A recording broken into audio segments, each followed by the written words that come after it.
Okay, a wonderful evening today at the Kepler Salon to the Stichproben. I welcome you to today's Stichproben, where our technician Benjamin Gumpendorfer and I are in the Kepler Salon in Linz. Thank you, Benjamin, for assisting us. And Julia ALLERSTORFER-HERTEL joins us, like most of you, through YouTube on the channel. But we also have a small assorted number of guests in the house. Thank you for coming. As many of you already know, Stichproben are a joint venture between the Mittelbau of the Catholic Private University Linz and the Kepler Salon. And every semester, Julia ALLERSTORFER-HERTEL and I present talks from the fields of philosophy, theology, and art history and art studies.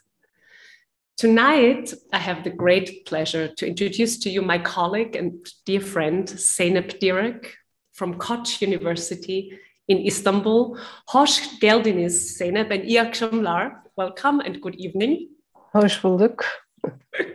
İyi akşamlar. We wanted to do this talk here in person, and we've invited you to come to Linz through the Erasmus program, and the pandemic has not made it possible once and twice.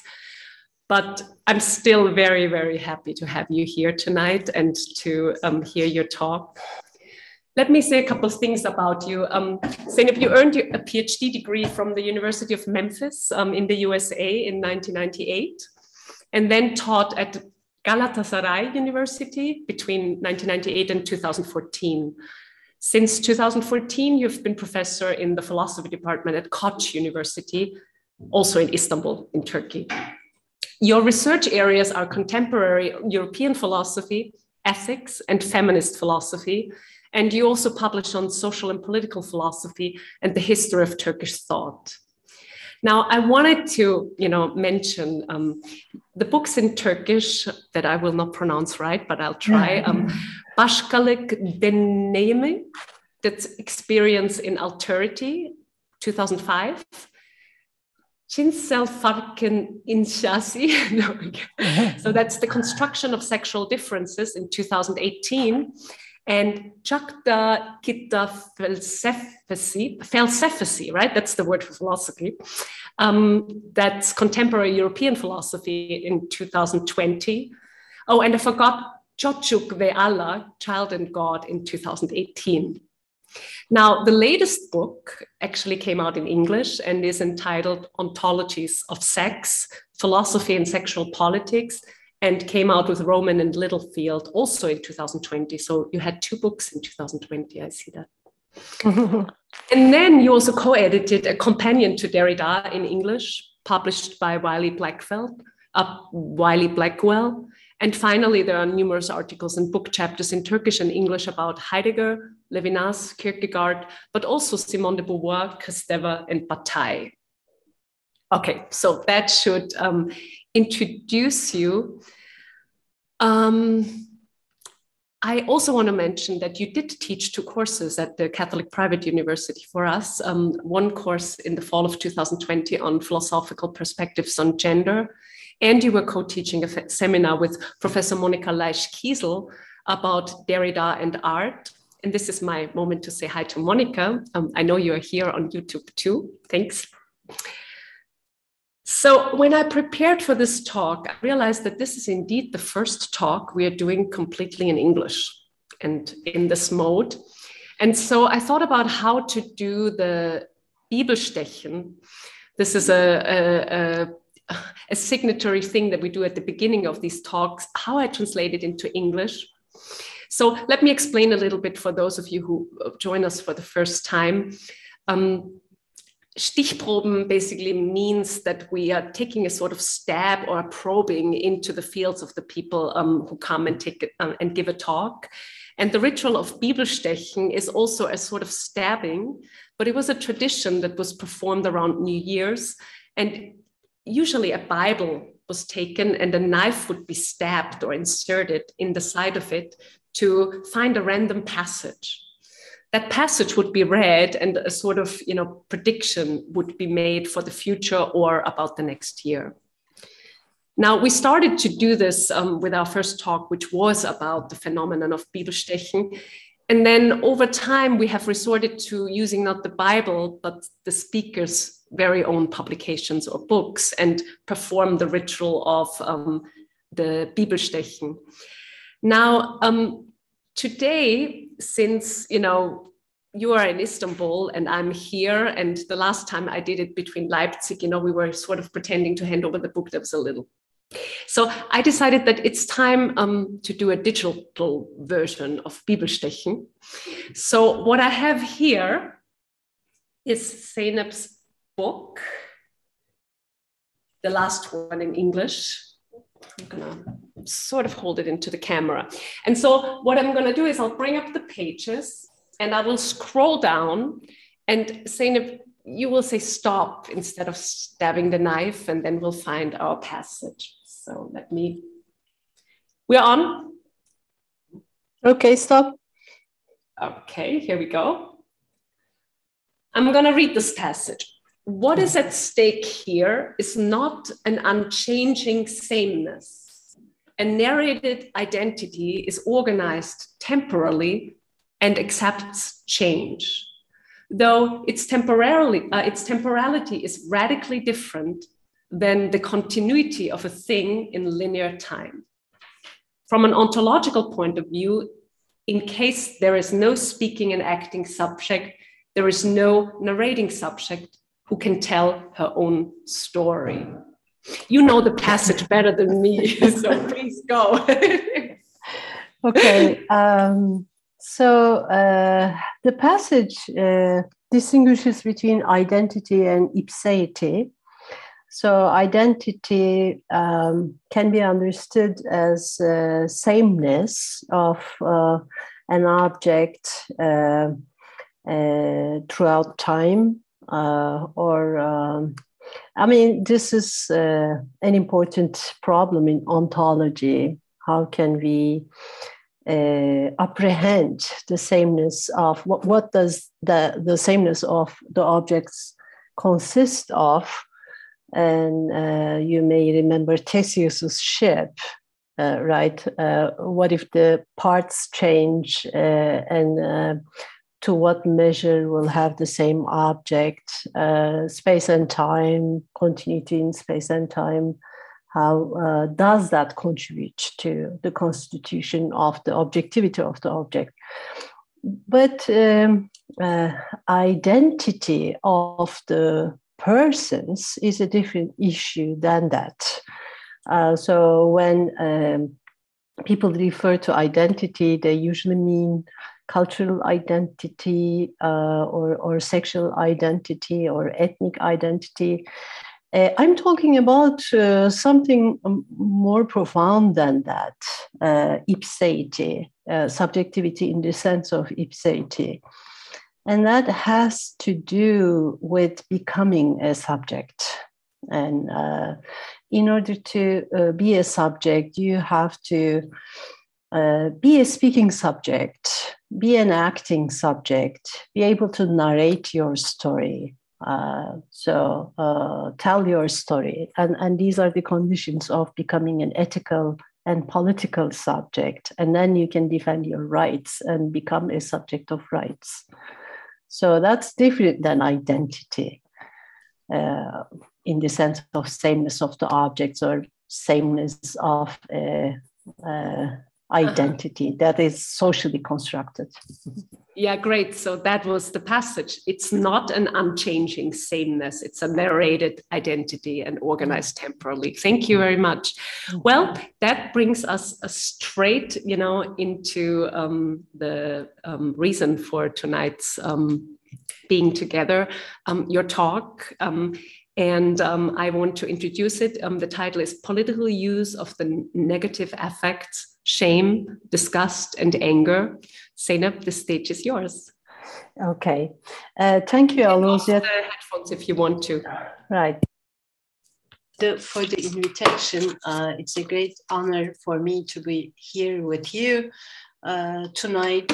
And well, I won't be able to speak of all three affects, all three negative affects. In fact, there are more than three. I will only focus on shame, but shame comes in the second half of the paper, because I do several things in this talk. First, I give a historical background to politics of emotion in contemporary political philosophy, and point to the epistemological problematization that made emotions relevant to politics. Then in the second part of my talk, I will be taking up a specific question, and that's the relation of politics of emotion to postmodernism. And I give to the question whether politics of emotion is a postmodern undertaking, postmodern project, I will try to give a negative answer. And I do that by distinguishing between affects and emotions. And finally, I will be talking about revalorization, re-evaluation of negative affects in contemporary politics of emotion. In fact, the project is a large one, because I have specific chapters on shame, anger, and disgust, but it's impossible to do everything here. And finally, I will be making the connection of this reassessment of negative affects with cancel politics.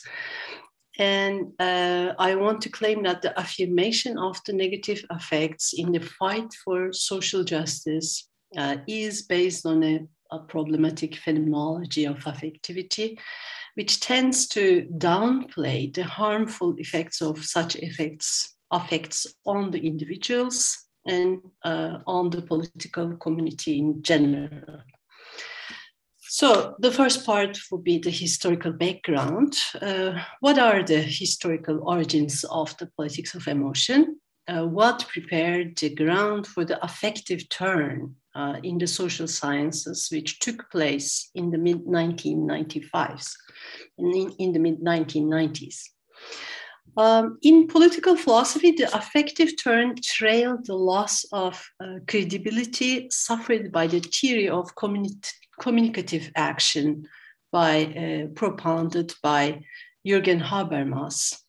Deliberate democracy was a practically unachievable ideal unless the problems of participation could be solved. It relied on rationality as a view from nowhere, and operated with a conception of knowledge as non-situated, subjectivity, epistemological subject as non-situated subject. In other words, it partook in the epistemological heritage of the subjectivity in modern philosophy, which came under critique for making invisible the power relations among those whose positions are socially unequal.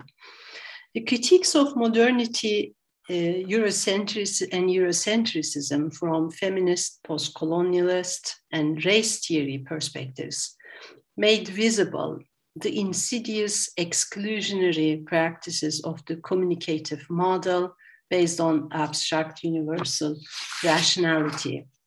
Secondly, feminist standpoint epistemology paved the way for the affective turn.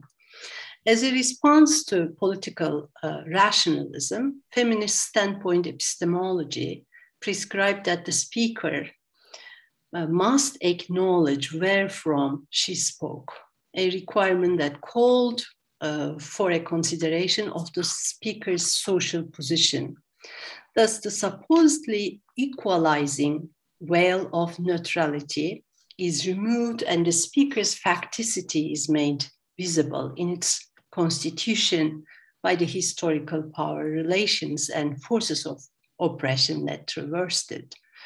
With the transition from a materialist and phenomenological philosophical perspective, which we can find in Simone de Beauvoir, for example, to social constructionism that relies on discourse power regimes in the Foucauldian sense, the speaker's subjectivity embodiment is understood as socially constructed, not only by the material conditions in which the subject lives, but also by the various regulative and constitutive operations of power relations that articulate or form the speaker's body's materiality.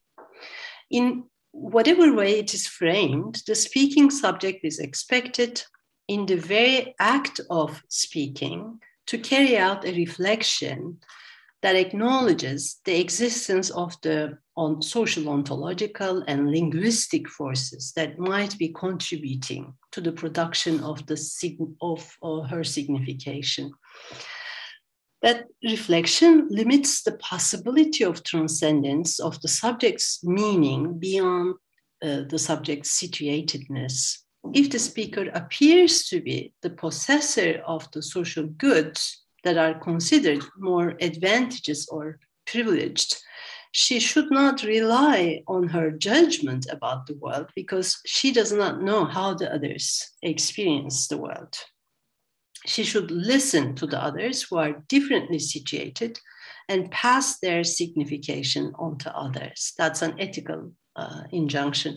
I will say that this view is a little bit simplistic by relying on Maria Lugones, who argues that a situation has a temporal thickness and heterogeneity to it. And if a speaker can be inspired by her pilgrimage in different realms of signification.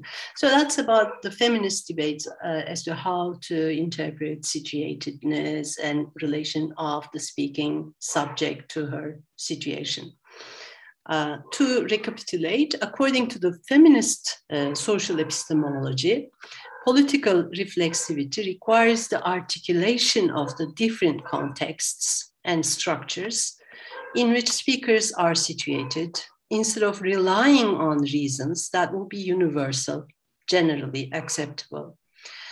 There can be differently situated embodied subjects with various moral interests in a context, and they can have their own good reasons to reject proposals. This reflexivity relies on the narration of one's own experience and has emotional content. Emotion, emovere, is about moving in this space, navigating the world, encountering beings affectively in there. One is affected by the others as one is striding, moving in the world. Emotions tell us about who the subject is, given the ways in which she is affected, and that ipseity, selfhood, is taught to make part of the cognitive content of what the speaker is saying. So emotions have become relevant to the epistemological question about the signification, about the meaning of the subject's speech in her situation. This may look unacceptable to a philosopher who's habituated to focus on that which is said to judge its truth or falsity, rather than considering who is saying it. In philosophy, who is speaking is not very important. What is said should be evaluated independently of who is saying it. In a way, the subject, the speaking subject, is suspended, and what is said is attended in its autonomy, so to speak, independence of the speaking subject. Feminism challenges that. The recognition that emotions play an important role in the expression of who the subject is. Now, feminism is interested who is speaking, who is saying whatever it is said. And the question who is going to be answered with reference to the situation, and in fact, it is narrated, and emotions are narrated. Emotions fill in and structure subjectivity in the sense of ipseity. And that led feminists to a questioning of the traditional opposition between reason and emotion. Now, the traditional opposition assigned objectivity to reason and subjectivity to emotions, and in Plato and Aristotle, the contrast between rhetoric and philosophy is based on that opposition. Philosophy is concerned with the pursuit of truth by means of reason, whereas rhetoric is about of people's feelings for specific political ends. Of course, the picture is more complicated than that, because in Phaedrus and Symposium, eros, which is an affect, supports the erotic mania in the philosophical pursuit of truth, without abdicating the view, for example, in the Republic, that emotions uncontrolled by reason are a threat to the well-being of the soul of the citizen, and ultimately that of the polis, that of the city. The traditional association of emotions with femininity and reason with masculinity is part of the widespread patriarchal tradition, and feminism has rejected that as well, because that was a pretext for excluding women from rationality. And in contemporary philosophy, in the beginning of the 20th century, we have Heidegger, who is questioning that opposition between reason and the term emotion is probably inappropriate because he's speaking of Befindlichkeit. So it's translated in English as state of mind, but here the notion is affectivity. Well, here Heidegger is saying that in affectivity, Dasein understands itself, it is disclosed to itself, and at the same time, the world is disclosed to it.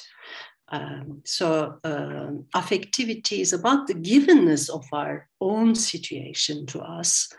It cannot be dismissed as subjectivistic, and it is not irrelevant to the meaning of being and to thinking, which is more precious than philosophy for him. So he's taking a new step and opening up the whole problem of affectivity beyond the traditional opposition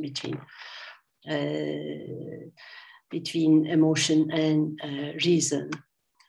By recourse to a phenomenological hermeneutical reassessment of affectivity, feminists have argued that emotions are not thoughtless or irrational. They do not simply reduce to subjective mental states that do not tell us anything about the world. Emotions can tell us about how the subject embodies in moving in the world, in encountering others, and therefore emotions have political significance.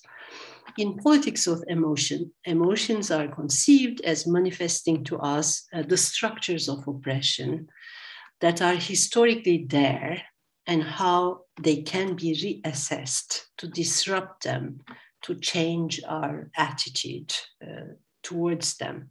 The hope is thereby to change encounters, power relations, and structures. So feminists read phenomenology and Heidegger and contemporary European philosophy, and are inspired by these new ideas, and then they carry the whole epistemological, ontological problem of emotion into a reflection on oppression and power relations. So they kind of regard emotions as giving us structures of oppression to reflect on. Thus, emotions have not gained prominence as a locus of reflexivity, but also have not only gained prominence, importance as a locus of reflexivity, but also a means of changing the world for the good political causes, reflexivity requires drawing on emotions in a rapidly changing world, especially where individuals are striving to change that world politically. In the political rationalism, emotions were mental states to control, obstacles before the deliberative consensus formation, which operated with philosophical and scientific principles. This theory presupposed that our reasoning processes could be free of emotions in the first place. The growing suspicion about the opposition between reason and emotion paved the way for thinking about how reason is at work in emotions and triggered interests in the emotive moments of reason. Finally, one of the historical roots of the politics of emotions, as I see it, is the reassessment of the role of moral emotions in ethics. So return to the importance of moral emotions in ethical decision making. Philosophical consideration of the moral emotions has also supported the conception of moral emotions as more than subjective mental states. Emotions are regarded as having a rational structure, a conceptual framework in which they function in ethics and politics. For example, Martha Nussbaum argues that in making legal and political judgments, we do not disregard moral emotions. How someone felt in acting in such and such a way contributes to our understanding of the world, how the world appears to the first person and how the first person appears to herself. Okay, now I'm moving to the question of postmodernism and this distinction between affect and emotion in contemporary philosophy. Although we have used both, I have used both affect and emotion so far, in the theory of affect, a distinction is made between affect and emotion. Sylvan Tompkins, he was born in 1911 and died in 1991, a very famous psychologist. In his important work, Affect, Imagery, Consciousness, published posthumously in 2008, conceives affect systems on biological grounds. In his theory, the affect system is different than the drive system. So he identifies 9 primary affects: contempt, disgust; enjoyment, joy; fear, terror; gratitude, interest, excitement; shame, humiliation; and surprise, startle. So, although he rejects a cognitivist account of affects, he acknowledges the complexity of affective mechanisms. Affect is well suited for membership in a feedback mechanism because from moment to moment, its role in the causal nexus can shift from independence to dependence to interdependence. Affect can determine cognition at one time, be determined by cognition at another time, and also be interdependent under other circumstances. In other words, it's free of the unidirectionality of a billiard ball type of hitting one another type of causal sequence, as would happen in a reflex chain or to some extent in a drive chain. Although Tompkins gives a complex account that is not cognitivist, he accepts that some affects can sometimes be determined by cognitions. Eve Kosowski-Sedgwick and Alan Frank confirm Tompkins when they insist that there's poor fit between affect system and the cognitive system. Tompkins conceives affects to be biological and does not commit himself to the cognitivist view that affects are social linguistic constructions, but to deny that they're not determined by social cognitions does not amount to rejecting that they are pre-social. How to interpret the term pre-social here? Teresa Brennan thinks affects are social in origin, but physical in their effects. Tompkins speaks of individual scripts at work in affectivity. Previous experiences give rise to scripts that contribute to the meaning of the subsequent affects of the body. In Parables of the Virtual, Brian Massumi sees affects as having to do with our bodily relations with the world. I think Massumi explains this idea that affects are pre-social without being socially constructed or linguistic constructions in a clear way. Affect has to do with the body's directly absorbing its outside. It is intensity that is unqualified, not ownable or recognizable. It is not an object of experience. Nothing has already happened before it produces a sensation in the mind. Massumi sees affect as pre-social because the body can enfold contexts, volitions, cognitions. Hence, it may repeat traces of past actions and contexts that play a formative role in the production of what is experienced in the mind. In contrast, an emotion is a social linguistic content. The social linguistic fixing of the quality of an experience, which is from that point onward defined as personal. Emotion is qualified intensity, the conventional, consensual point of insertion of intensity into semantically and semiotically formed progressions, into narrativizable action-reaction circuits, into function and meaning. So that's how he distinguishes between emotion and effect, social linguistically constructed emotions and pre-social affects. Brian Massumi defines emotion as affect owned and recognized. Emotions transforms affects into a conventional and consensual form where they can be given function and meaning. Emotion is tied up with the conscious experience in linear time. It is situated in action-reaction circuits.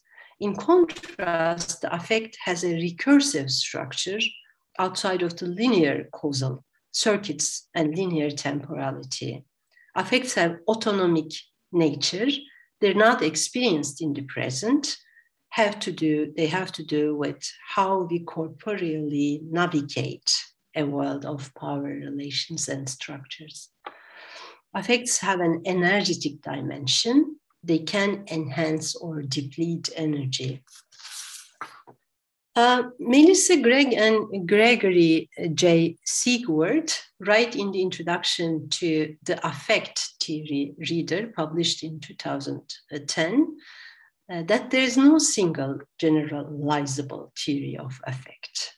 If you look at Martha Nussbaum, she regards emotions as social constructs that are told. Emotions simplify and clarify complex feeling affect for us. Then Felicity Collar and Konstantina Popoulias formulate the distinction when they say affect is precognitive and amorphous, diffuse, and bodily experience of stimulation impinging upon and altering the body's physiology, whereas emotions are the very structured and recognizable experiential states.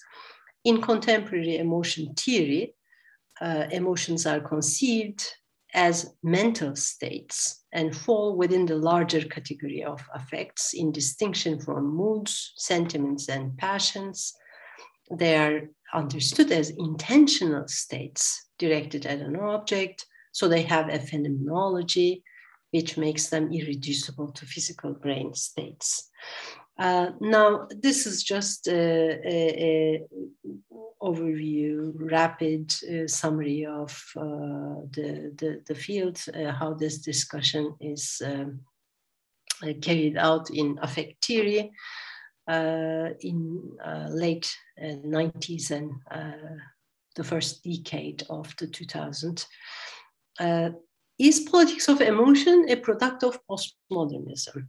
Now, Ray Terata's book, Feeling in Theory, Emotion After the Death of the Subject, is the first book that raises the question of the relation between the affective turn and the post-structuralism of Jacques Derrida and Gilles Deleuze, a philosophy of Gilles Deleuze. Terata helps us think of the affective turn as a response to the post-structuralist reflections that gave rise to the death of the subject. By the death of the subject is meant a shattering objection to the Cartesian subject understood as a thinking substance grounding the certainty of the knowledge of the object on its reflective self-experience, in which it assures its identity with itself.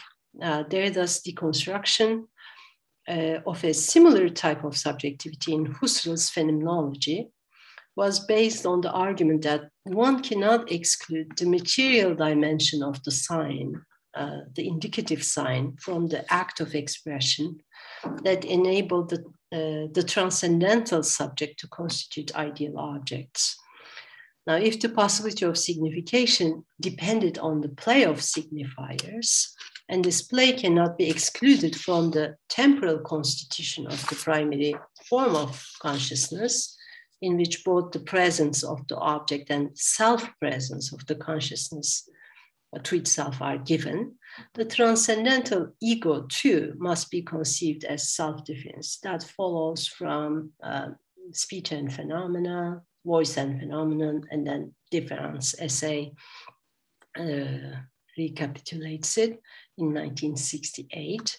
The unity of the subject is then secondary, based on a contract of the divided parts that constituted. The argument is complex here, but the gist of it is to be found in the suggestion that the parts themselves cannot be thought of as presence, identity. They involve the retention of the repetition or representation of indicative signs, signs that indicate absence, an absence that the subject cannot convert to presence is at the foundation of subjectivity. Writing in the sense of the non-teleological movement of the indicative trace in retention mixes the experience of anything as such with the experience of something that has never been present. The upshot is that all experience, including the self-experience of the subject, is in principle open to an irreducible plurality of interpretations, which imply the famous statement, there is no outside of the text. This is a statement about both sign-dependent nature of all reality and the irreducibility of the sign to a what is question. Butlerian, Judith Butler's thesis of gender as performativity, proposed in Gender Trouble in the early 90s, presupposes this philosophical background and adds to it the view that values and normativity function in and through the linguistic systems that carry transmissible historicity of sense. The latter thesis helps to account for the social construction of bodies. Reality is not only sign-dependent, but also normatively constructed by discourse power regimes. The post-structuralist rejection of the subjectivity as constitutive of its own experience, Husserl, and its replacement by a notion of subjectivity that takes the subject as constituted by discourse power relations, Foucault and Butler, did not make, according to the affect theorists, such as Patricia Clough, feelings insignificant and therefore irrelevant for and ineffective in politics. Neither Derrida nor Butler were interested in affects. Affect theorists were disappointed by the fact that postmodernism spoke very little about emotions, affects, feelings. It could be that the affect theory is also dissatisfied with postmodern politics, which did not lead to clear and neat results. It didn't have a capacity to change reality, to make an impact on reality according to them. Derrida's understanding of experience culminated in an irreducible multiplicity of interpretations, and deconstruction ended up in undecidability. A politics of emotion could overcome that ineffectuality. The historical background of the turn in 1995, in the mid-90s, necessitates that we speak of a possible response. Deleuze can be envisaged as giving to Derrida. What is happening? Sorry. I don't know, but it will go away. I'm sorry. I think it's the WhatsApp in my... Okay. Deleuze can be imagined as giving to Derrida in 1970s. As Tereda remarks, Deleuze disagreed with the implications of early Derrida's deconstruction of the transcendental consciousness as inseparable from the non-subjective impersonal movement of science and the repercussions of this approach, of this deconstructive approach on our political experience of reality. There's no need to say that our ethical judgments and political actions cannot be cut off from that, from how we think about reality, how we think about subjectivity. In his work on Spinoza, Deleuze sought an exit from Spinoza and philosophy of expression. Deleuze sought an exit from this world of infinite interpretations in which truth is lost via a philosophical consideration of affect as a transcendental mode of the impersonal consciousness's access to reality. To understand that, we need to distinguish at first between affection and affect. Affection depends on the mechanical relations, encounters of bodies in the world, and is accompanied by a corresponding idea in the mind. In fact, he's commenting on affections in Spinoza, affections of the body and the ideas of the mind, ideas of these affections. An affect follows from an idea. If it follows from an idea of the affection of the body, it is a passive affect. However, if the affect follows from an adequate idea, an idea of which I am the cause, it's an active affect. So the distinction between passive affects and active affects. An active affect is not caused by anything external, and unlike emotion, is not a subjective state based on interpretation. Feeling is the awareness of the affect.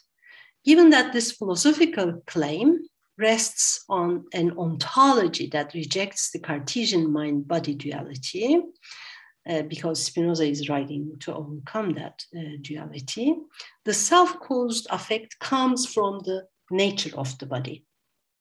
Such an affect and the feeling that it gives, the awareness of it, reveal the reality of the body in this framework. Its affirmation increases the body's capacity to persist in being with the greatest power to act. So it maximizes the positive effects over the negative and reduces the negative effects. Deleuze's reading of Spinoza stipulates that one can best fight the political evil in the world by holding on to one's desire and by the balance of, by achieving a balance of positive affects over the negative affects. In Spinoza's framework, the increase in desire indicates the maximization of our power to use our capacity within the limit of our individual essence. Now, Deleuze's reading of Spinoza has been instrumental in criticizing social constructivism of Judith Butler in the affect theory.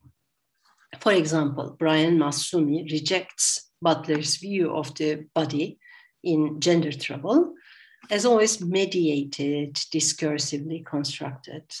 According to Massumi's reading, Massumi is returning to Deleuze's reading of Spinoza, to the problem of affectivity, possibility of active affects. In Butler's approach, a defining, determining, performative grid makes the construction of the bodies possible. It predetermines both the performances signifying in accordance with normativity and those that subvert and counter-signify it. So Butler in Gender Trouble uses two concepts. One is performativity, the other performance. So performativity refers to normativity and law, and the materialization of the body is always an encounter with the law. But Butler does not want to give a deterministic account. She also makes room for subversive play with norms. But that doesn't mean we are completely free in designing our own gendered being. But at least there's some room to subvert the existing normative system.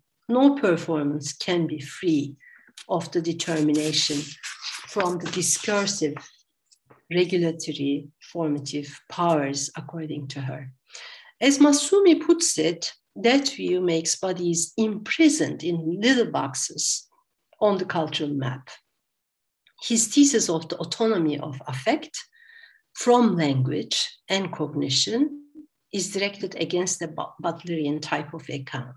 Massumi argues that our original clash with the world is recursive, virtual, and the performativity that depends on discourse power relations cannot explain it.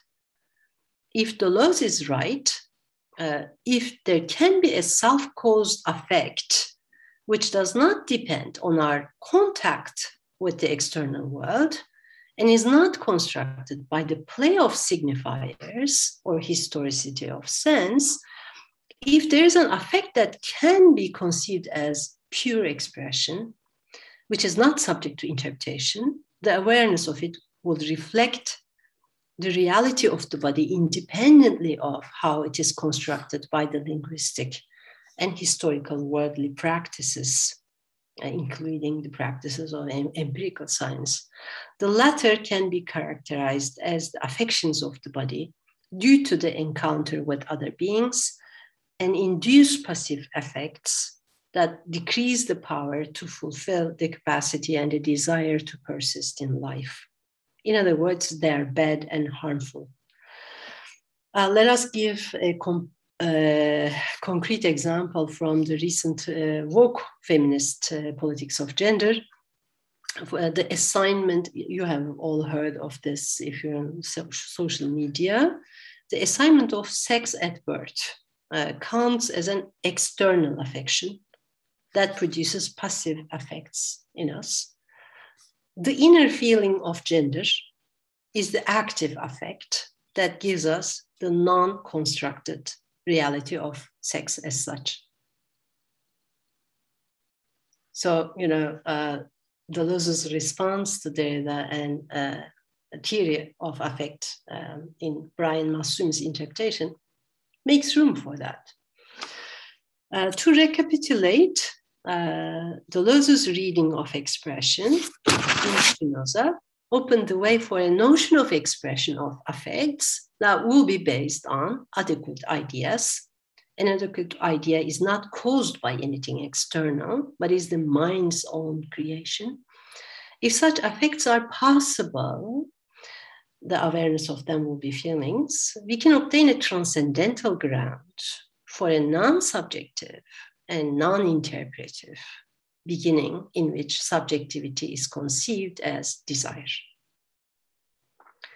This desire seeks to maximize its capacity to persist in being and the varying ability to act to realize this capacity. If the given organization of the social and political world mediates my social encounters, and if the way the others encounter me reduces my ability to fulfill my capacity for existing, then I should struggle to change that organization, because what is absolute is my desire to maximize my own capacity to be. This reflection on the active affects as autonomous from a factual language, which is prone to an indefinite number of interpretations and relativized perspectives, as providing a transcendental basis of knowing how the world should change to make it right, to make me feel safe, empowered, and happy, is supplemented in feminism by an analysis of passive affects as capable of giving us objective knowledge about what is wrong, what is oppressive in the world, thus weakening me in existence. Okay, here I will be now talking about shame and the feminist discussion of shame. Well, shame is a very... would you put the paper a little higher, because it's blocking half of this? Yeah, exactly. Okay. Thank you. Shame is an interesting emotion. It is originally understood as an emotion to control subjects and maintain the status quo in a society. Shame policed prostitution, deviant sexual behavior, religious minorities, and heretics. Emil Durkheim, in Division of Labor in Society, formulated the function of shame as a kind of aversion therapy.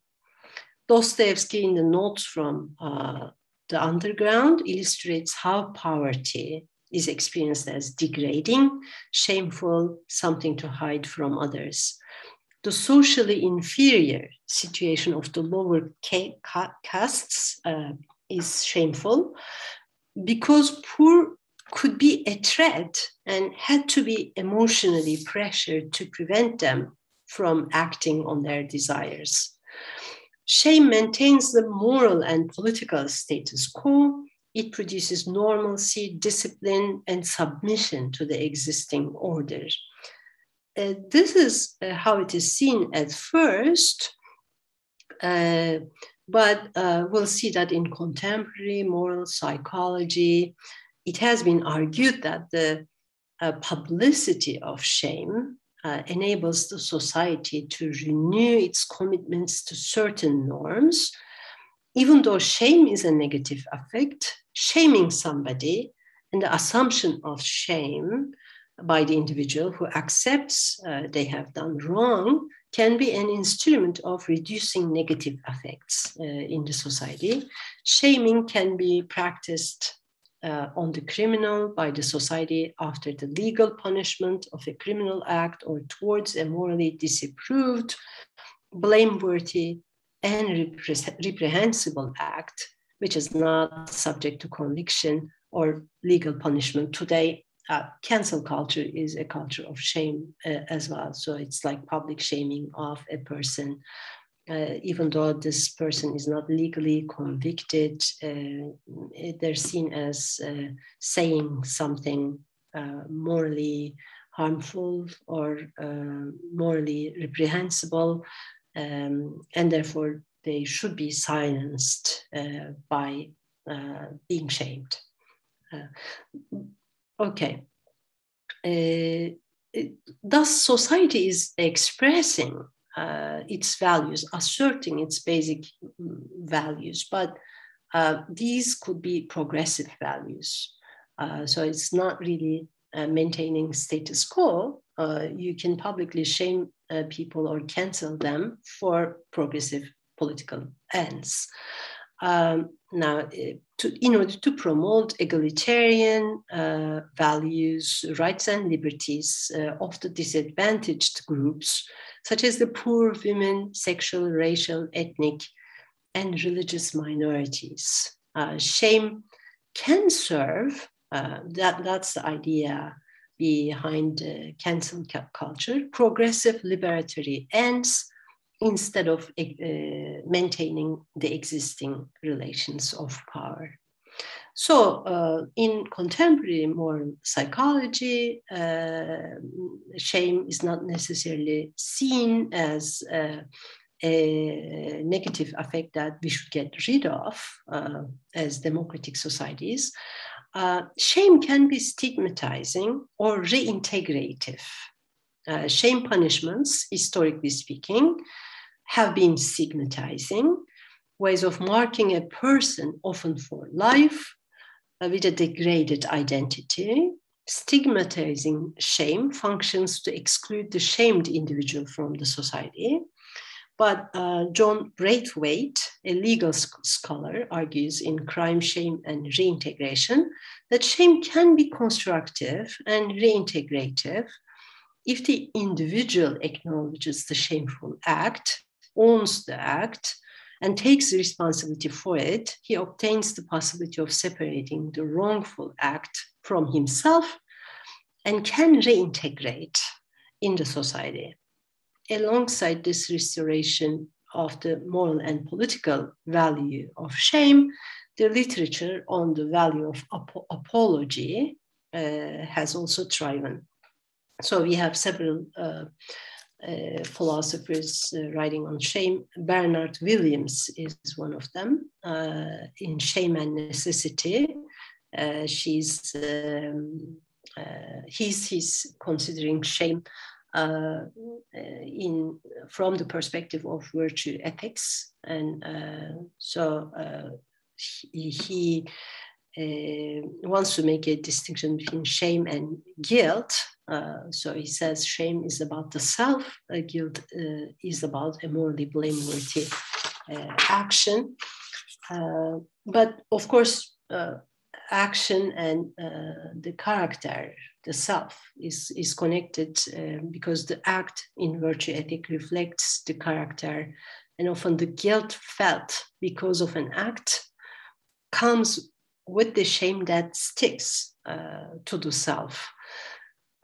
So whether shame can be a good instrument in legal and political matters in liberal democracies is still controversial. For example, Martha Nussbaum is against the usage of shame for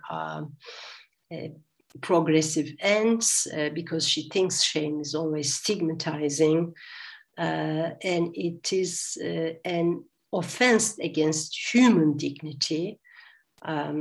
So it's always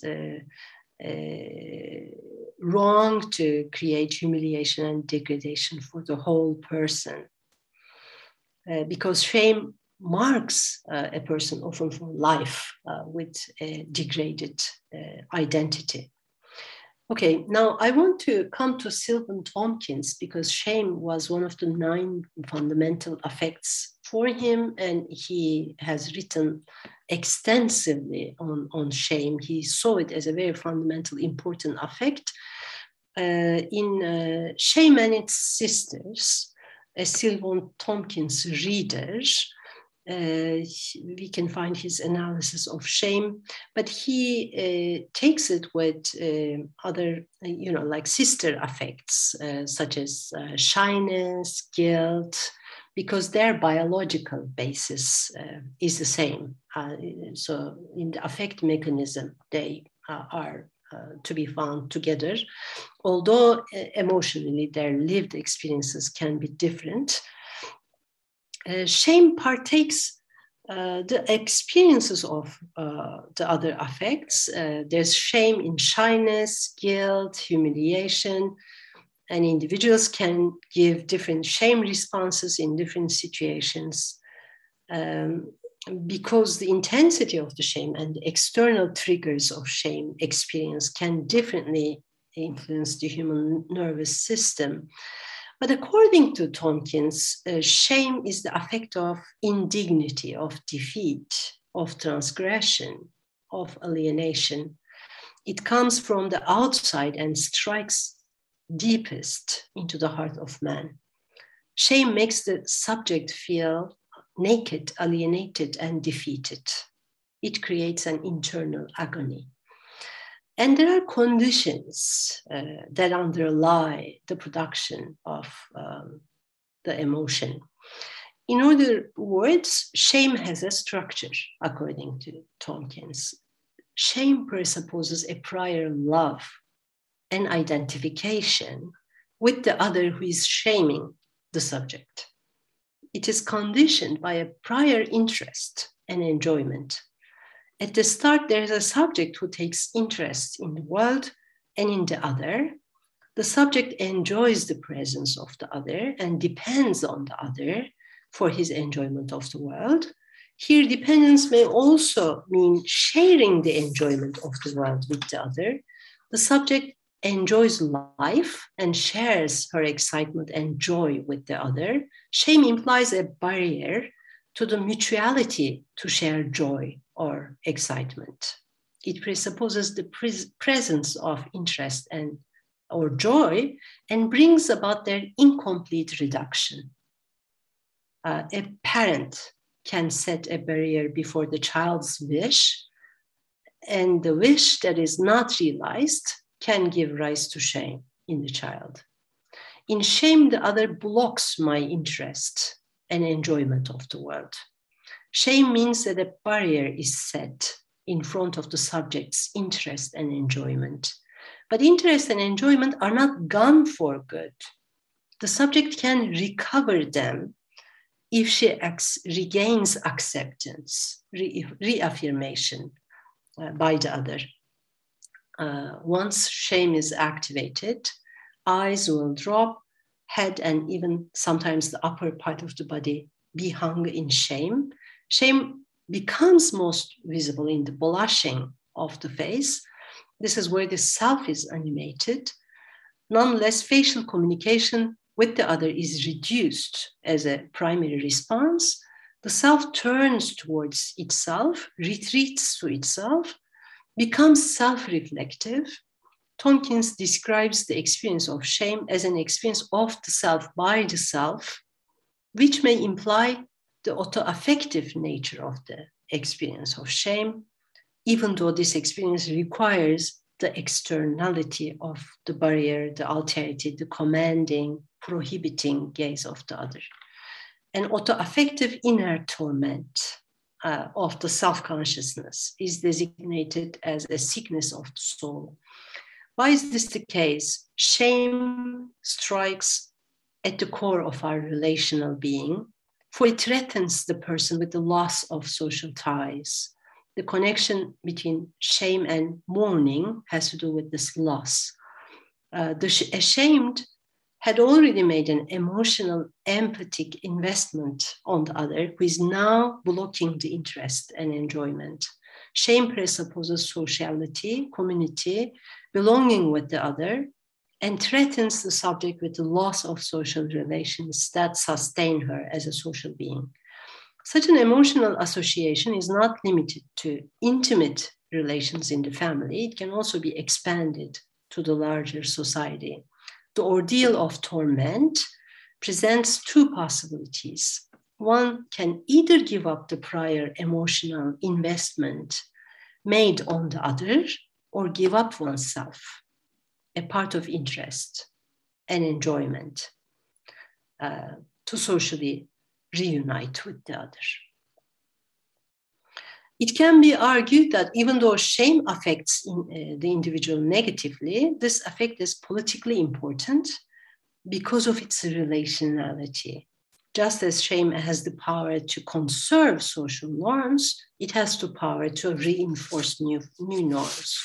Shame can function to build and strengthen a new sense of community. If conforming to new moral norms is set as a condition of membership in the community. Indeed, shame can cut both ways. Shame can force people to conform to the old norms or to replace the old norms with the new norms.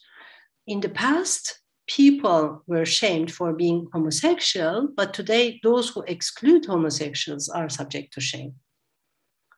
The direction of shame depends on the political and moral community and the political institutions in its control. Hanging on the head in shame, the attachment to the other has been shaken, but still unbroken, gives the subject the possibility of returning to the community in apology, provided that the subject promises to change.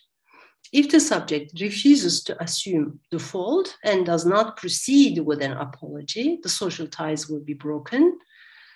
I assume the sickness of the soul or the inner torment shall continue until the prior emotional investment on the others is completely withdrawn. This leads to the separation of the subject's world from the world of the others. If shame is an inhibitor of interest and enjoyment, the person will be less interested in the kind of activity she presumed to share with the other, will enjoy less doing what she was prevented to do. Shame is crippling. If one does not agree to the norm imposed through shame, it depletes one of the productive, creative energy and sets one in inertia. That's why cancel culture is very effective. It depletes the energy and makes you less interested in doing what you used to do. Let us, of course, we can read this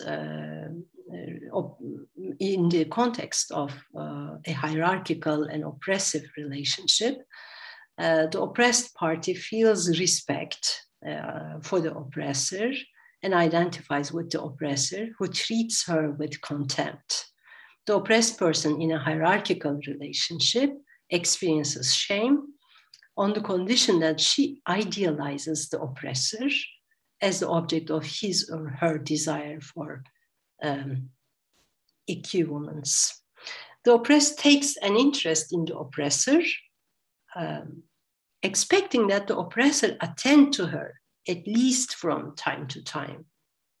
She hopes for visibility because she imagines herself as making part of the community with the oppressor. That's what conditions shame at the face of contempt. In contempt, the oppressor separates himself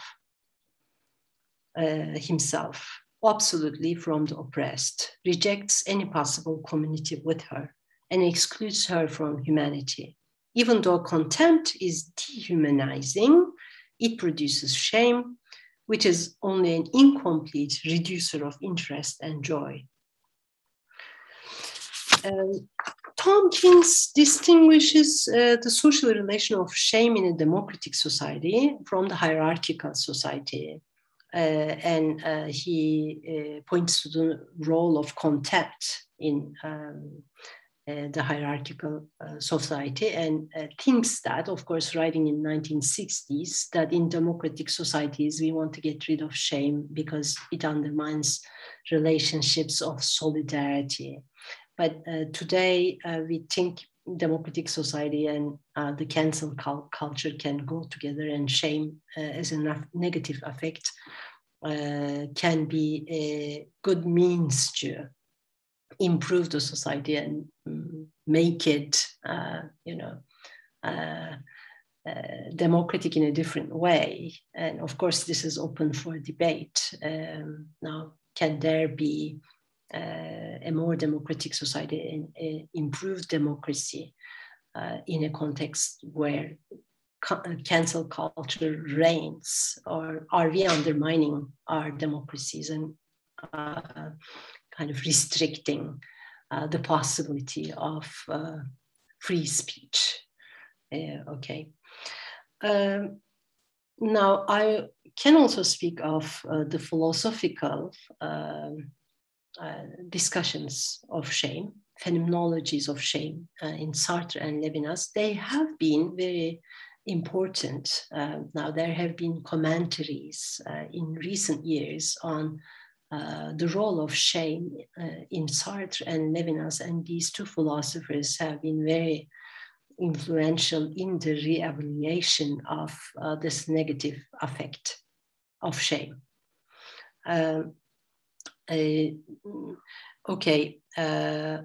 These philosophers think about shame, think about significance of shame in relation to the other.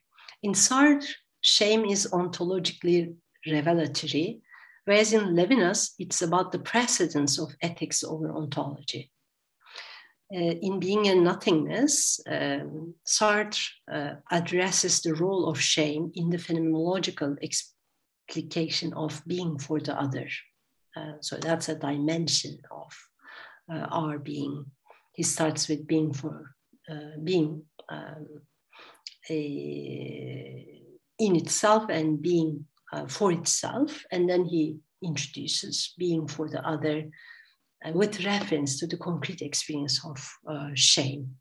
So in shame, according to Sartre, I am revealed to myself as a corporeal and relational being. Having lost my freedom, I cannot escape being caught up in an image, form, or character. Because I'm caught up to the gaze of the other, it's impossible for me to prove that I'm different than the other sees me. The loss of freedom implies the loss of sovereignty. Now I'm quoting him. Consider, for example, shame. Here we are dealing with a mode of consciousness which has a structure identical with all those we have previously described. It is a non-positional self-consciousness, conscious of itself as shame, as such. It's an example of what the German call Erlebnis, and it is accessible to reflection. In addition, its structure is intentional. It's a shameful apprehension of something, and this something is me. I am ashamed of what I am. Shame, therefore, realizes an intimate relation of myself to myself. Through shame, I have discovered an aspect of my being. Yet, although certain complex forms derived from shame can appear on the reflective plane, shame is not originally a phenomenon of reflection. In fact, no matter what results one can obtain in solitude by the religious practice of shame, it is in its primary structure, shame before somebody. I have just made an awkward or vulgar gesture. This gesture clings to me. I neither judge it nor blame it. I simply live it. I realize it in the mode of for itself. But now, suddenly I raise my head. Somebody was there and has seen me. Suddenly I realize the vulgarity of my gesture and I am ashamed. It is certain that my shame is not reflective, for the presence of another in my consciousness, even as a catalyst, is incompatible with the reflective attitude. In the field of my reflection, I can never meet with anything but the consciousness which is mine. But the other is the indispensable mediator between myself and me. I am ashamed of myself as I appear to the other. So that is the Sartrean discussion of shame. In Levinas, we have something different. In Levinas, the other is higher than me in the asymmetrical relation, in the face-to-face encounter. I'm speaking of Totality and Infinity, published in 1961. The other looks at me and speaks, and the other puts my liberty and privileges in question. So here, I receive the other's signification. The other is looking at me and speaking, and makes me ashamed of my freedom, according to Levinas. But here, the other is not an obstacle, does not threaten me with death. The other is desired in my shame, says Levinas. The other is desired in my shame. To discover the unjustified facticity of freedom and power, one must not consider it as an object, nor consider the other as an object. One must measure oneself against infinity, that is, desire him, desire the other. So this is not achieved in theoretical consciousness, it is accomplished in shame, he says, where freedom discovers its murderous nature in its very exercise. Okay, so this is very interesting because it opens the gate for a new experience of the world. I'm not the one who intentionally confers meaning on the world. So I'm not determining how the world appears to me. The other's signification takes the determining role. So I see the world from the perspective of the other as I listen to how the other makes sense of the world. And that is, of course, if I desire the other in shame, that implies, also desire being something political. I am activated to change the world along the lines with others' interpretation of the world. So the important thing is that power and privilege is questioned here, power and privilege of the subject. And if you think of Rawls, for example, John Rawls, where he speaks of people in the society as being in different social positions. Okay, we are not only naturally different in terms of our natural talents, but also because of our social positions. Some of us are advantaged and privileged, and Rawls is an egalitarian thinker, and he's raising the question of a just society. So how can we restructure the world so that even the least well-off member of the society profits from this reorganization? Levinas seems to be an inspiration for the seekers of social justice, because in order to restructure the world, are making a contract under a veil of ignorance is not a solution, but listening to the signification of the other and putting your own privileges and positions into question can be the key to that. And in critical theory of race, philosophy of race, shame has been very important too. And especially Frantz Fanon in relation to Sartre, and Fanon's black skin and white mask in relation to being in time, and the wretched of the earth in relation to dialectical critique of dialectical reason. It gives the possibility of thinking the relation of racial oppression and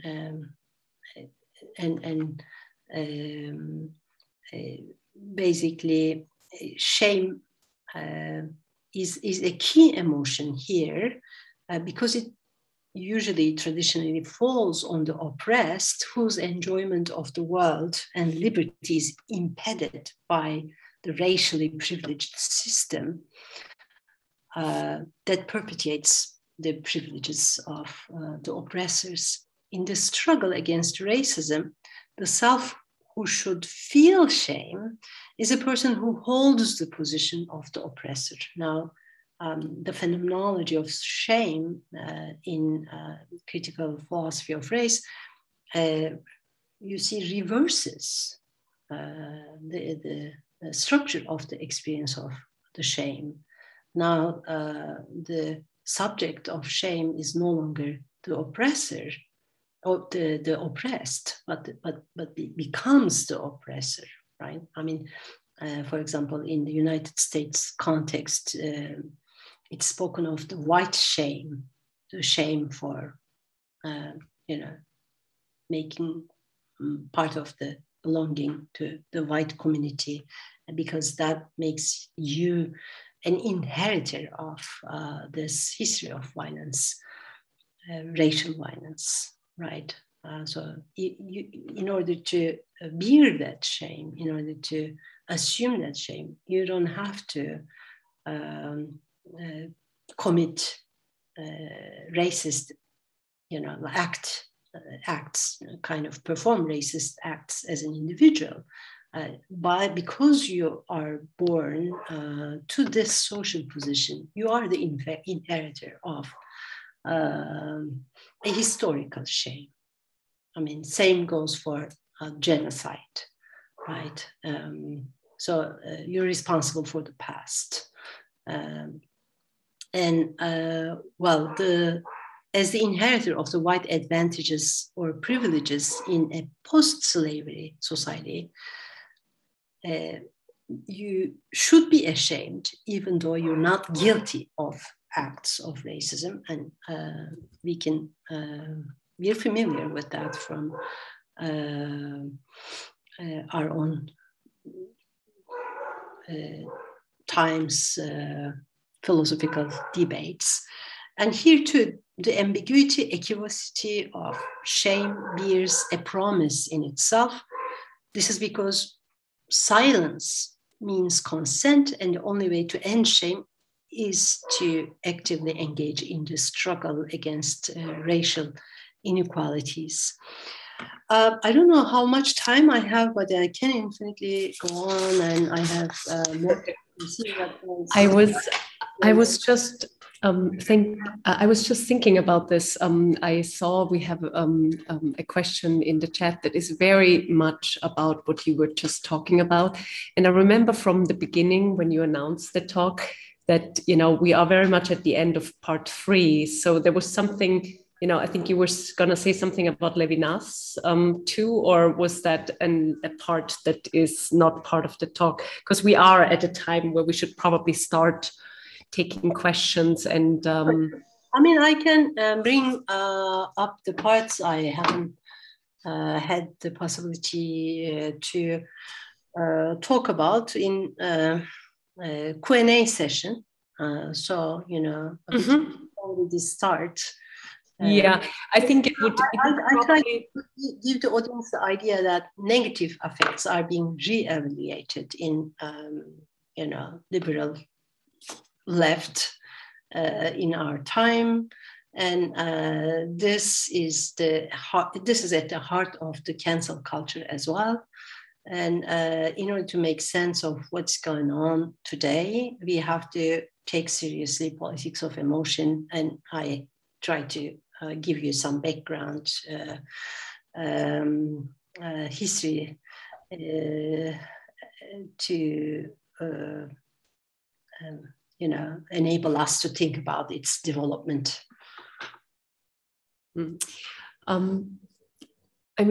want to thank you for going that deep, because I think it is very problematic to understand where, in the history of philosophy, emotion, affect even comes in, and how we take this into consideration.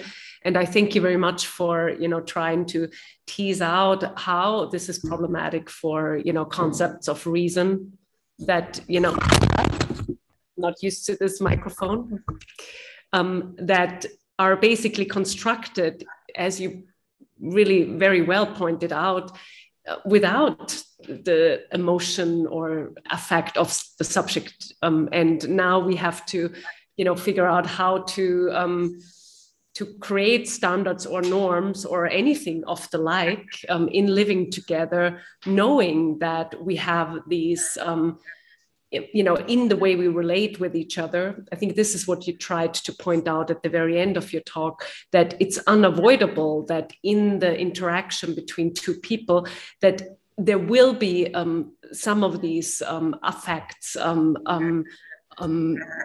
performed, and we have a very hard time understanding what to do with them. I mean, how to judge them, whether they are good, are they meant to be good now or bad now? And this I really thank you for. And I think this will also open the floor to questions. Should we start with the question that was in the chat? Because it seemed very, it seemed very much to the point, and then we can, go around the room. I will read the question. Let me know whether I'm not sure you can see it, ZEYNEP. Mm-hmm. So the question is, what is Professor Direk thinking about the use of historical shame, for instance, in the cultural context of Black, white, and indigenous people in the US? Can a society benefit of feelings of shame and guilt to create more justice between ethnical groups? Right. That's very much at the center of my talk. I'm trying to say that today, shame, anger, and contempt, disgust, to some extent, have been re-evaluated.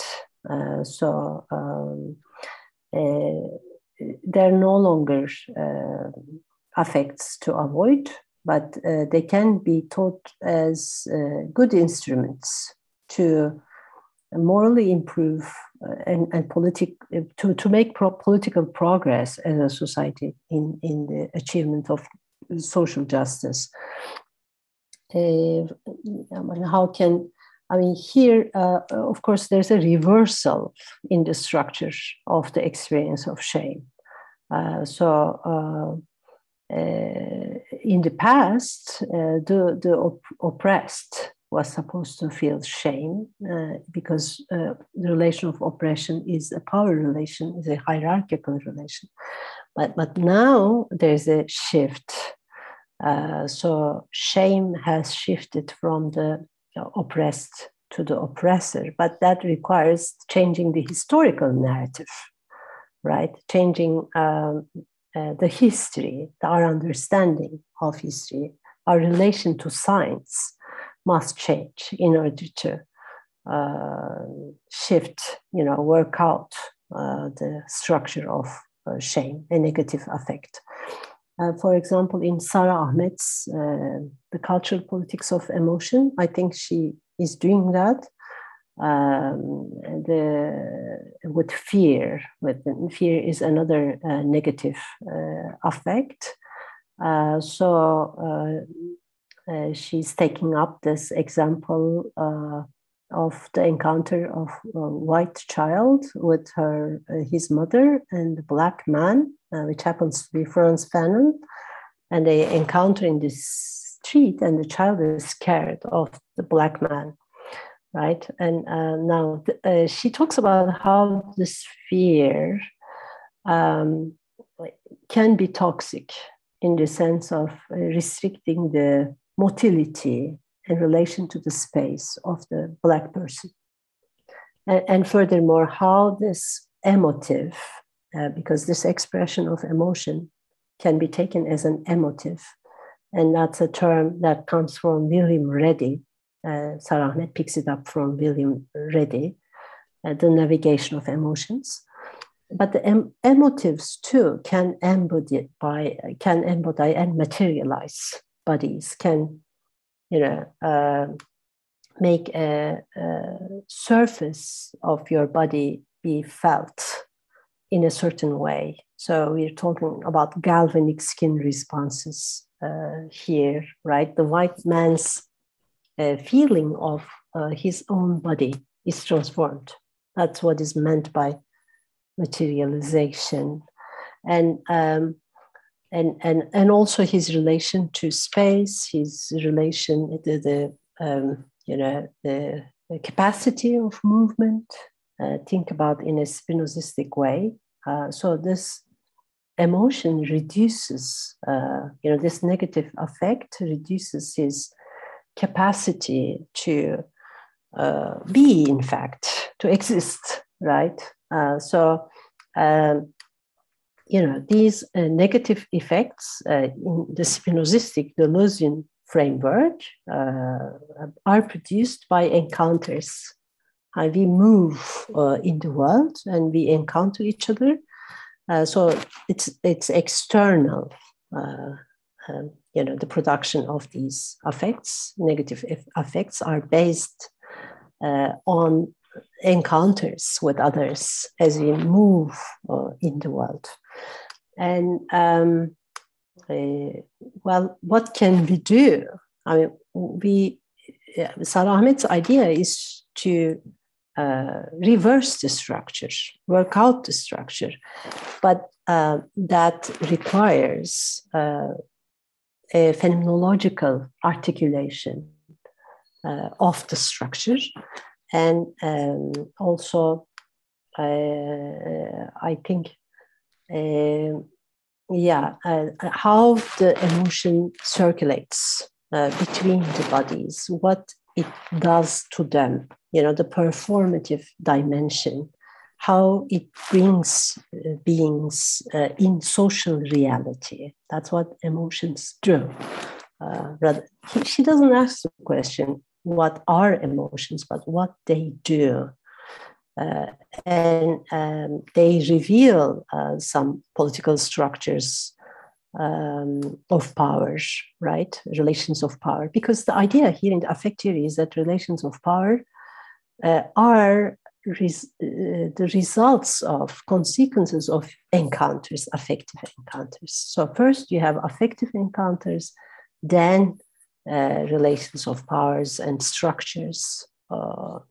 And the task is to change these structures, to change these relations. And in order to do that, we need to reverse, we need to intervene with the circulation of emotions.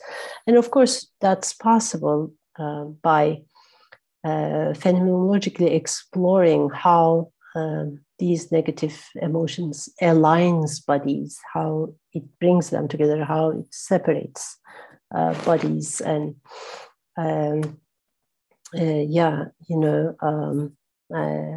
of course, it's an intervention because, rather than trying to understand the child's fear in relation to some historical signs and language, etc., we are focusing on how the Black person feels and how these emotions affect or kind of shape his social reality, his material embodiment. So that's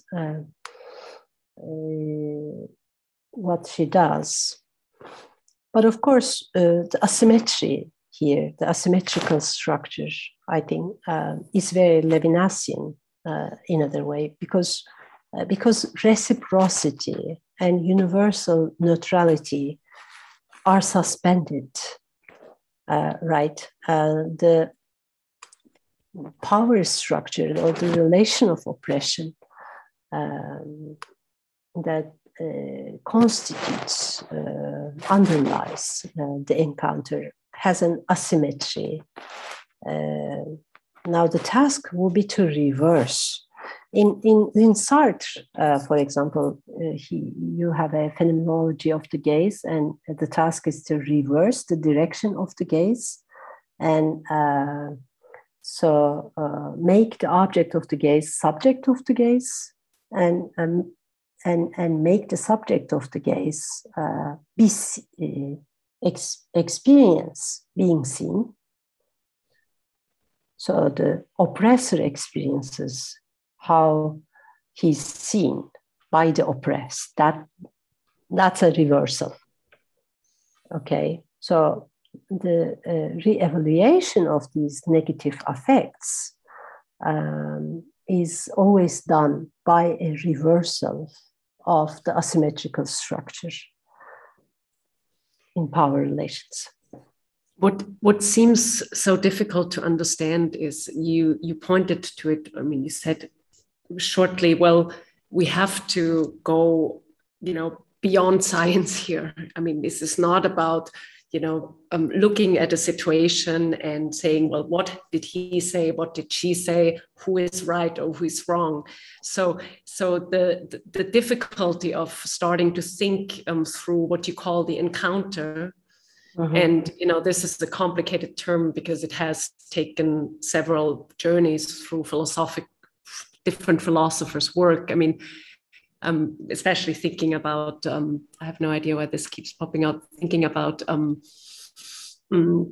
how the materialists basically thought, it, and how Spinoza took it, because it really is a different kind of thinking, not in a logical grid where, the content of what you said can be worked out as a meaning, but in the encounter between people. And you said this so beautifully in your talk that it's about, I mean, energy is the wrong word, but it's really about getting stronger or getting weaker. It's about gaining, having an encounter and having your desires met, and thus, being fortified, and having an encounter and having, being diminished and in your being, in who you are. And I think this is very difficult, to introduce into a society, at least, that has, been thinking, well, it's just if we give everybody, we have norms and everybody should have the same amount, and then, we will be fine.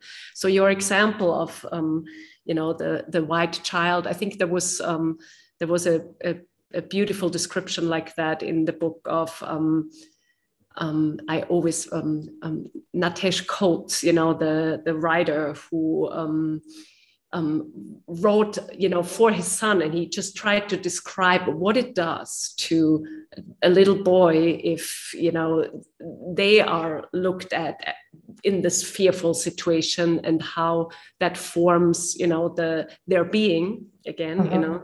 This is what you were trying to say at the very end, when you tried to describe what an intervention would do. Even, an intervention would then fortify the person who has been depleted before. And this would be a way to, as we had in the question, could we use negative effects in order to make, society more just? Yeah. Exactly. That's what cancel culture is, doing, I think. So cancel culture is a product of this use of negative effects, re-evaluation of these negative effects for politically good causes, right, for social justice. And of course, we need to think about how we, of course, there are some problems of that as well. The effects on the individuals, of these negative effects on the individuals. If you hear Sylvan Tompkins, for example, the arresting of interest and joy, and forcing people to conform to a norm, and if they don't, they're kind of depleted. They're left out. They become kind of garbage, waste, and their social ties are broken. And that's too hard on the individual. And people may be scared of speaking their minds. What about freedom of speech? A lot of people will be fearing of losing their reputation So, because you're not supposed to speak of your individual mind, you're supposed to listen to the oppressed, right? So they're the ones who are going to give you commands.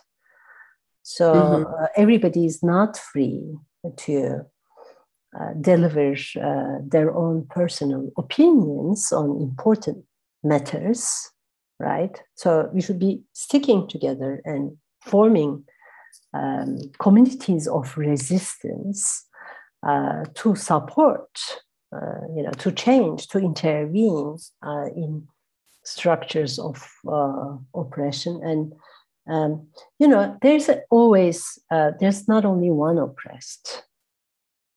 This is the problem. There are different groups who are oppressed, and there can be conflicts of interests. Moral interests can be different. So in this re-evaluation of negative emotions for the purposes of political progress, there seems to operate a kind of script about a hierarchy of oppression. So there's always an affective encounter, but we're always given in advance how to interpret these encounters. There's a hierarchy that tells us who is the most oppressed, right? And I talk about that hierarchy of oppression. And if you're not the most oppressed, but if you are secondary or the third oppressed, then what about your interests? And what about your demands? What about your affects? What about your emotions? Should you be allowed to express them? Or are they toxic? Well, thank you for that answer. I have allergies, so I keep getting cough attacks, which is not a good thing in this time. But I wanted to ask the room here whether there was a question for ZEYNEP. No? Any questions from the room? Because we have one more question in the chat, and let me see and read it. Sorry about that. I keep mentioning that I have allergies because people get scared, and you know what fear does. Moment. Okay. Thank you so much for your lecture. This is from Monika Leisch-Kiesel. Thank you so much for your lecture. I have two questions. Is there resulting any positive energy from the experience of shame in the sense of social change? And second, how would you explain being ashamed for another person? We call that Fremdschämen in German, in this structure. Okay, thank you, Monika. I maybe as a feminist, more influenced by the feminism of 70s, I tend to, because of gender as well. So growing up as a girl, in Turkey, and maybe it's the same in other places in the world too, you're expected to be more silent, be less angry. So, a lot of shame is dumped on you to control you, right? I mean, because if you internalize shame, then you won't do what you're planning to do. There's a shame settles in you and prevents you from taking certain actions, right? For example, I remember my father telling me not to become visible, too visible, he said. Don't become too visible. Don't be too visible, right? So, you know, in shame, you're hiding, in fact, from visibility. Okay, you're turning, you're becoming an introvert. And there's an agony in visibility. So because I look at shame from my own, you know, gendered situation, you know, I have hesitations about shame and the use of shame as a political instrument to bring about change. Okay. But there are other people, most people don't think that shame, I mean, some shame should be embraced. Okay, maybe this is Bernard Williams' position as well. Okay, because shame has to do with the person, right? Has to do with the self-evaluation of the person. It's an auto-affective experience. So if the person doesn't have that feeling, that emotion, they can give up trying to be a moral person. So in order to make an effort to be a moral person, some shame must be affirmed, according to. I mean, in Turkish culture, we have that too. You know, like being shameless is not a good thing. So it's not something to affirm. So, you know, it is as if feeling shame indicates that you're still on the moral side. Okay. So some positive reception of shame. But being ashamed for what others do, okay, this is very important too,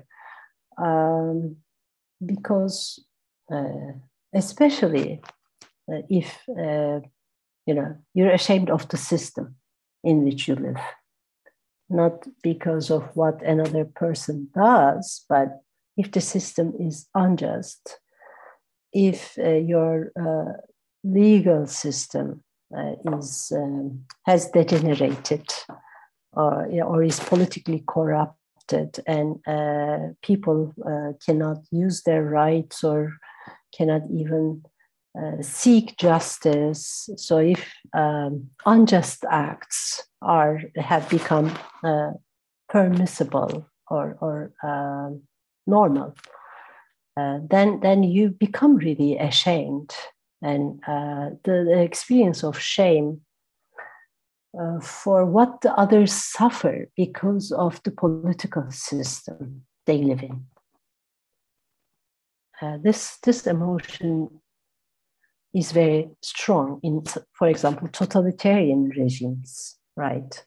In totalitarian regimes, in authoritarian regimes, you're scared of speaking up, because there will be consequences to your free speech. If you criticize, if you speak up, you'll pay the price for it. Your family may pay the price for it. But even though you cannot act on the feeling of shame for the whole system, you know, you're stuck with it. You're condemned to live with it in your soul, and the agony becomes part of your interior life. But shame can make you rebel and take risks and speak up. And of course, that's courage.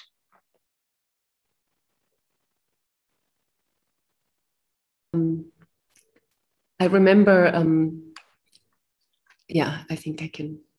I remember in an article you published last year, you wrote about a way to use shame, you know, because you were very defensive. You seemed to have answered that for you personally, shame is so complex that you would not want to use it, in terms of, it's also dangerous. I mean, how do you reverse that? And, how far do you have control over the effects that the reversal will have, and how far does this go? But you gave this example of, the shaming of a system of politicians, for example, who make exceptions for their own. And I remember it was this example of a girl that was injured by a car, and the driver was part of the, system of the party. And in the end, they claimed the girl tried to commit suicide and, covered up the accident. And so that you used as an example where the shaming of these politicians, by the parents, by the, neighbors, that would be a case where you would be positively inclined to say that's a good use of a negative effect.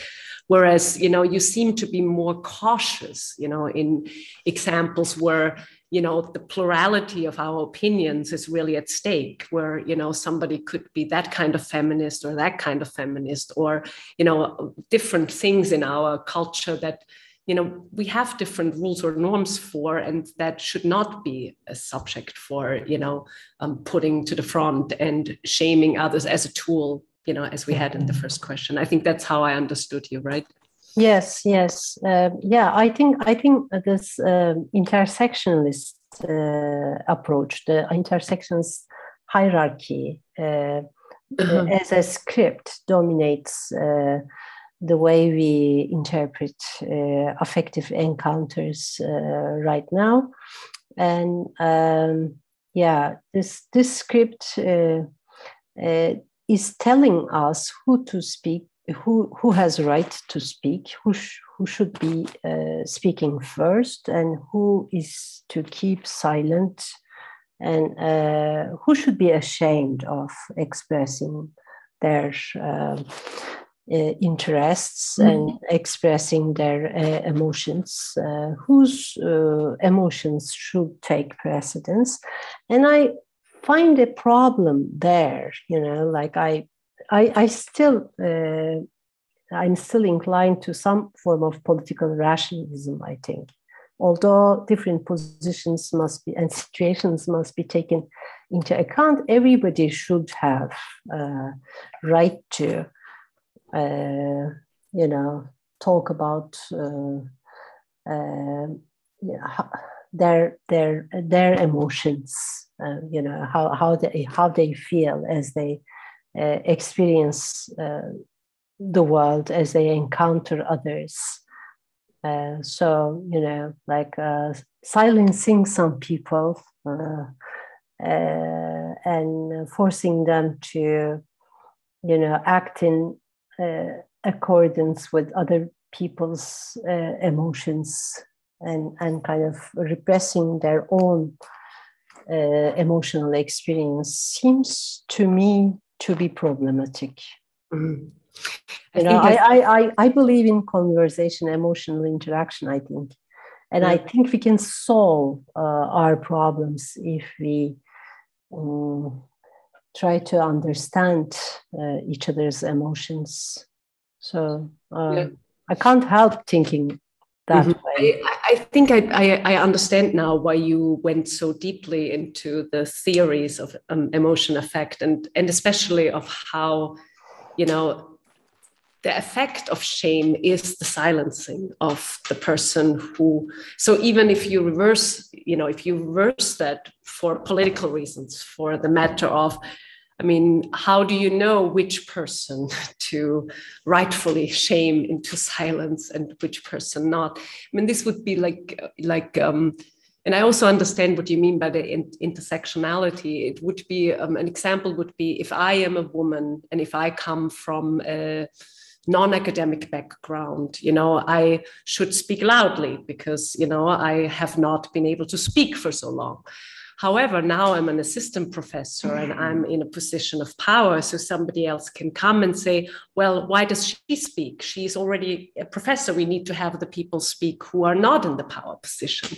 So it will become very difficult to understand, what kind of voice, is the carrying through voice, and still keeping in mind all this time that these encounters happen and that I have the power to silence someone and somebody else has the power to, shame and silence me. And I think this is what you are trying to elaborate, that, we can't just stop, where we are now. Okay. Yeah. Thank you so much. Well, I think this was a very long evening and a very deep evening, and I'm thanking you very much for going, taking us through, the theory and, presenting your work as you're doing it now. I'm very much looking forward to the book that will come out of this and the way you will, shape it along the way. I'm also thanking the audience. Thank you very much for hanging in there with us and dealing with, the ups and downs of, thinking about emotions and affects. The very last thing I want to do is I want to announce that we will have another Stichproben or Kepler Salon very soon. Wow, I took a lot of notes. I cannot find my way back to the beginning. Here we are. So the next Kepler Salon, that is Stichproben, will be on May 10th. Ich kann das auch auf Deutsch sagen. Es wird am 10. Mai sein. And actually, it's an English talk too. So it will be Josefina Formanova. She's a PhD student at the Karls-Universität in Prague. And she will speak about the failure of philosophy. So I hope you will join us again. And thank you very much for tonight. And good night, everybody. Bye.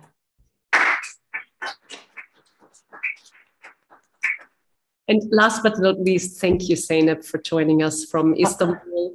I will make sure we will invite you to Linz and for you to come and walk by the Danube and through the old city with me. This is something that we very much have to do. Thank you. Hopefully. Thank you very much for inviting me. Nice to see you all again, and hope to see you in Istanbul sometime. Bye.